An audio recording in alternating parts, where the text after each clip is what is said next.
জানেন কি 17ই শ্রাবণ শিব ঠাকুরের জন্মদিন হিসেবে ধরা হয়। যদিও হিন্দু ধর্মে পুরো শ্রাবণ মাসটাই শিবকে উৎসর্গ করা হয়। পুরাণ মতে শ্রাবণ মাসেই নাকি সমুদ্র মন্থন হয়।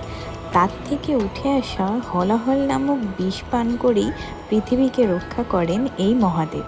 আর তারপরেই বিষের জ্বালায় শিবের কণ্ঠ নীল হয়ে যায়, তাই তার নাম হয় নীলকণ্ঠ। শিবের সেই কষ্ট নিবারণ করতে সমস্ত দেবদেবী তার মাথায় গঙ্গা জল ঢালতে শুরু করে, আর তাতেই তার বিষের জ্বালা কমে যায়। বলা হয় এই কারণেই নাকি শিবের মাথায় এই শ্রাবণ মাসে দুগ্ধাভিষেক আর জলাভিষেক করা হয়। শ্রাবণ মাস নিয়ে আরও এক কথা প্রচলিত রয়েছে, সেই কথাটা আমি তোমাদের সঙ্গে শেয়ার করব পরের আরেকটি মিনি ব্লগে। ততক্ষণ পর্যন্ত টাটা। পারলে আমার চ্যানেলটাকে সাবস্ক্রাইব করে দিও।